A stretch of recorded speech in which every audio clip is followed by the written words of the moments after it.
Hi there, Steve Kaufman here.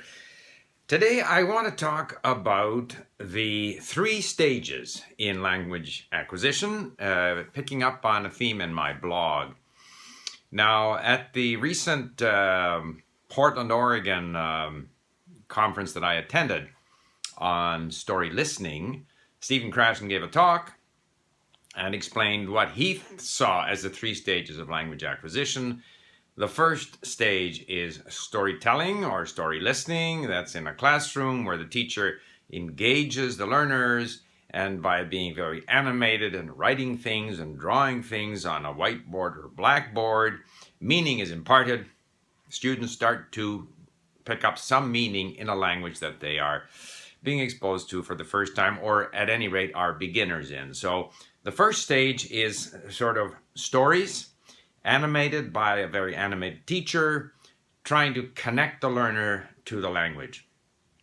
The second stage, to Krashen, is the reading of fiction. He believes that fiction, which is again stories, fiction is inherently, I guess in his view, more interesting than nonfiction, and that in that second stage we should be reading, and typically graded readers of fiction.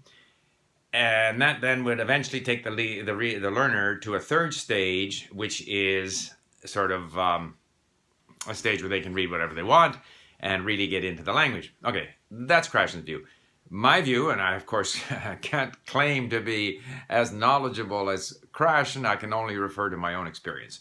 To me, the 3 stages are: first stage, the language is unfamiliar. You can't tell where, as I said before, one word ends and the next word begins. It's just noise. You don't know what the functions of the words are. Nothing. You have to get yourself to some level of familiarity with the language, some sense of how the language works. Word order, for example, which very often in textbooks they go to great length to explain, and which in fact we figure out pretty quickly.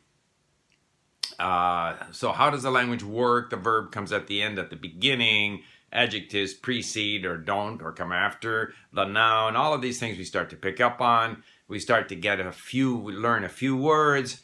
The language stops being noise, but still it's very difficult to understand, even after having read something and looked up the words, and we listen again, and we read again, and we listen again, and it's still very difficult. We're struggling to get a sort of a toehold in the language. And this can go on for 3 months or so.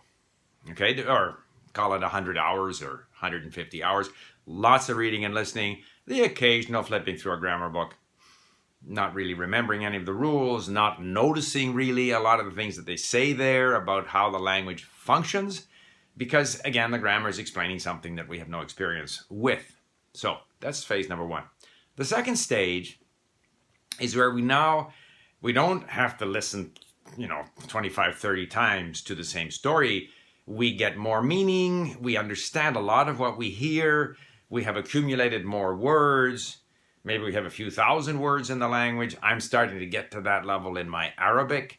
But if we listen to something we haven't been able to read, we still don't understand it. We have a lot of trouble remembering words.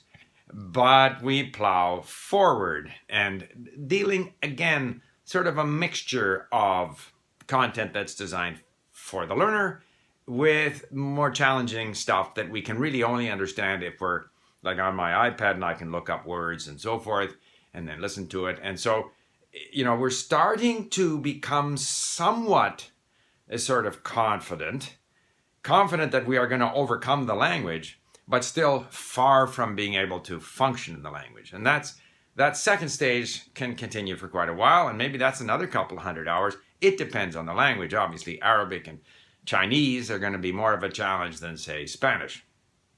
And now the third stage, and there I kind of rejoin Krashen. The third stage is where we now have so many words that we can read articles in the newspaper, and there's only going to be, let's say, less than 10% new words there. So we are able to enjoy the language and continue forever improving in the language while reading things of interest, listening to things of interest.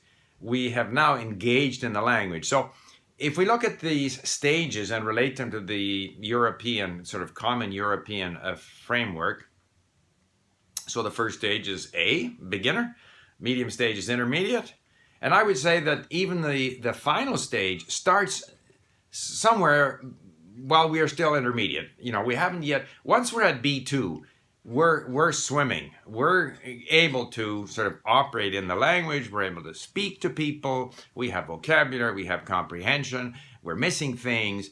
And we're now in a position to continue forever to improve ourselves in the language. So those are what I see as the 3 stages. Most people never get past the first stage. They never get to where they're confident that they're going to learn the language, where they get this momentum behind them and they're starting to consume more and more reading and listening, which will eventually take them to the 3rd stage. Most people get frustrated by their inability to kind of get a sense of the language. And part of that, I think, is because there's too much pressure on them to produce the language.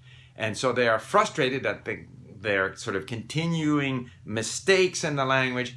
And of course, I can't say anything in Arabic. I haven't really. I'm going to start speaking in Arabic. I know that I'll have a lot of trouble, but it doesn't frustrate me.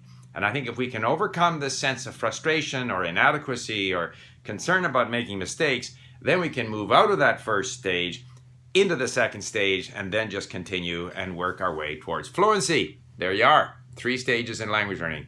Thanks for listening. Bye for now.